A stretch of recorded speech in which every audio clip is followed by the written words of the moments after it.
अस्सलाम वालेकुम। हम पुरानी वीडियोस में देख चुके हैं कि फोटोसिंथेसिस जो है इसको तोड़ा जा सकता है दो हिस्सों में, लाइट डिपेंडेंट रिएक्शंस और केल्विन साइकिल में। और लाइट डिपेंडेंट रिएक्शंस में लाइट यानी रोशनी को इनपुट की तरह लेते हैं पानी के साथ। और हम देखेंगे कि पानी असल ज़रिया होता है इलेक्ट्रॉन्स का, और हम इसको इस्तेमाल कर सकते हैं तवानाई को स्टोर करने के लिए एटीपी और NADPH की शक्ल में। और बाय प्रोडक्ट की सूरत में हम बनाते हैं मॉलिक्यूलर ऑक्सीजन, जो कि बहुत अहम है हमारी सांस लेने के लिए। और फिर वो एटीपी और NADPH केल्विन साइकिल में इस्तेमाल किया जा सकता है कार्बन डाइऑक्साइड के साथ शुगर को सिंथेसाइज करने के लिए। अब जिस चीज़ पर हम गौर करेंगे इस वीडियो में वो हैं लाइट डिपेंडेंट रिएक्शंस। ये वाला अमल यहाँ पर, ये काम कैसे करता है, और इस बारे में सोचने में हमारी मदद करने के लिए हम जूम इन करेंगे, इसे करीब से देखेंगे थाइलेकॉइड मेम्ब्रेन को। तो ये यहाँ पर ये एक थाइलेकॉइड है जो बैठा हुआ है क्लोरोप्लास्ट के अंदर। और अगर हम इसकी मेम्ब्रेन पर जूम इन करें, हम देख सकते हैं कि ये एक फॉस्फोलिपिड बाइलेयर है। और पहली झलक में ये एक बहुत पेचीदा डायग्राम लगती है, और वो इसलिए क्योंकि ये है एक पेचीदा डायग्राम। आए इसको ज़रा गौर से देखते हैं। तो जो रोशनी से तवानाई है, रोशनी से जो फोटॉन्स हैं, ये या तो डायरेक्टली या इनडायरेक्टली करेंगे एक्साइट यहाँ मौजूद इलेक्ट्रॉन्स को, यानी इन्हें जगाएंगे। ठीक है, ये जो एक्साइटेड इलेक्ट्रॉन्स होंगे ये एक हाई एनर्जी स्टेट में होते हैं, एक ज़्यादा तवानाई वाली हालत में। ये होंगे मुंतकिल एक मॉलिक्यूल से दूसरे तक, और वो जाएंगे लोअर एनर्जी स्टेट्स तक, यानी कम तवानाई वाली हालत तक।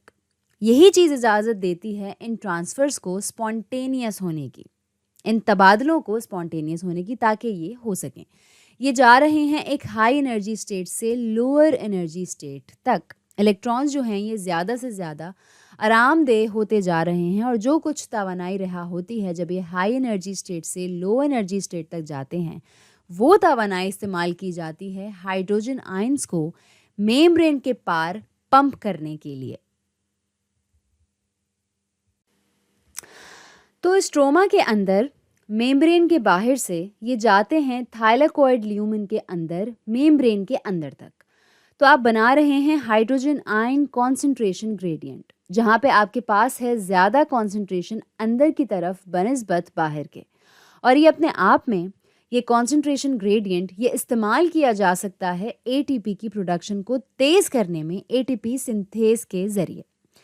ये हाइड्रोजन आयंस वापस से बाहर निकलना चाहते हैं, वो जाना चाहते हैं नीचे अपने कॉन्सेंट्रेशन ग्रेडियंट पर। और जैसे ही ये बाहर जाते हैं ATP सिंथेज के ज़रिए, ये बुनियादी तौर पर इस मोटर को घुमा देता है, जो फंसा सकता है फॉस्फेट ग्रुप को ADP पर ATP बनाने के लिए, ADP पर ATP बनाने के लिए।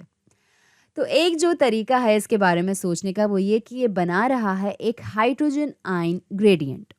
तो हम इसको यहाँ H+ ग्रेडियंट करके भी लिख सकते हैं, जो कि फिर बाद में इस्तेमाल होता है असल ATP बनाने के लिए। अब जो इलेक्ट्रॉन्स जा रहे हैं हाई एनर्जी स्टेट से लोअर एनर्जी स्टेट में लाइट डिपेंडेंट रिएक्शंस के इस हिस्से में, ये अपने आप में वाहिद चीज़ नहीं है जो हाइड्रोजन आयन कॉन्सेंट्रेशन ग्रेडियंट में कंट्रीब्यूशन कर रही है या अपना हिस्सा डाल रही है। एक बार जब ये इलेक्ट्रॉन हो जाता है डोनेट, आप शायद कहें कि ये रिप्लेस या तब्दील कैसे होता है।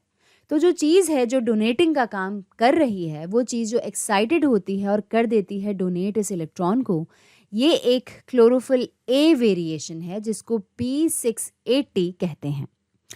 यहाँ P होता है पिगमेंट के लिए, और 680 से होता है नैनोमीटर्स 680 रोशनी की वो वेवलेंथ जो सबसे बेहतरीन जज्ब करती है। तो जब ये एक बार एक्साइटेड हो जाता है, ये बन जाता है P680, यानी इसके पास एक एक्साइटेड इलेक्ट्रॉन होता है। और जब ये अपना इलेक्ट्रॉन दे देता है, ये बन जाता है P680 एक पॉजिटिव चार्ज के साथ, और ये असल में एक बहुत मजबूत ऑक्सीडाइजिंग एजेंट है, और इसको बहुत मज़ा आता है इलेक्ट्रॉन्स पकड़ने में दूसरी चीज़ों से।